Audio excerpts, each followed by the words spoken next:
Greetings, fellow traders. I'm Dylan, a research strategist at Pepperstone, presenting the latest weekly update on As Good As Gold. While I believe many of us are wondering if gold has hit its peak, it's still riding high. Despite some setbacks from the US economic data and the Fed's hawkish stance, the bullish drive isn't letting up, pushing gold to new all-time highs. Escalating geopolitical tensions and hefty central bank purchases are major factors driving recent price hikes, and traders are now keeping a close eye on tonight's US CPI release, which could shake things up. So looking at how gold against US dollar has been doing, it's been on the upswing for 6 out of the past 7 weeks. If we put it on a lower time frame, out of the last 11 trading days, gold closed higher on 10 of them.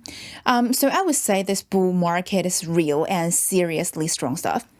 After breaking through the $2,300 mark last Wednesday, buyers keep pouring in, pushing prices above the $2,350 now, and the RSI is flashing serious overbought signals. If this climb keeps going, we might see a run at $2,400 without any obvious resistance markers on the chart.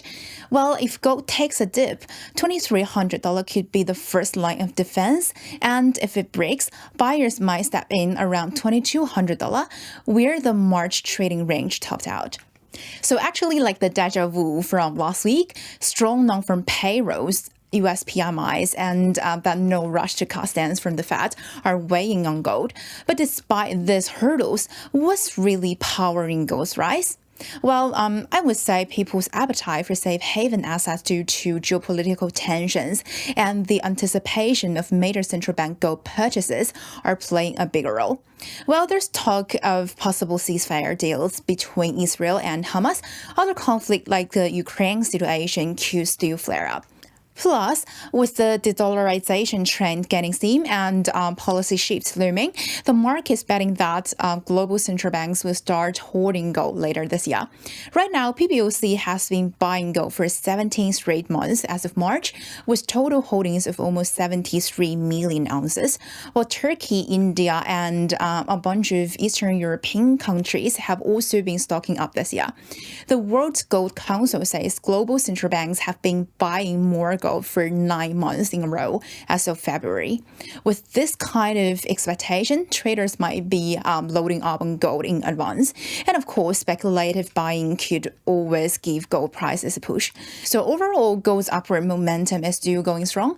The demand for safe haven assets because of geopolitical issues, as well as the expectations of gold buying spree by central banks worldwide, are balancing out the negative impact of strong US economic data and fast hawkish tone, keeping gold on the rise.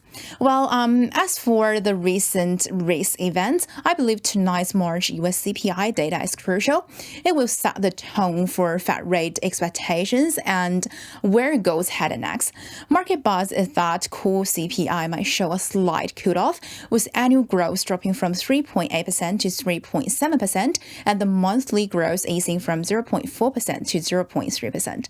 If core CPI surprises with a jump, it could make people think inflation's staying put, putting the brakes on the rate cuts and sending gold prices downward. Plus, we've got the Fed meeting minutes dropping today as well, and speeches from 9 Fed members this week. Any hints about when the easing cycle might start could give us some clues about gold's next move. So that's pretty much for this week. Stay tuned with Pepperstone for more insights and updates. And until then, happy trading.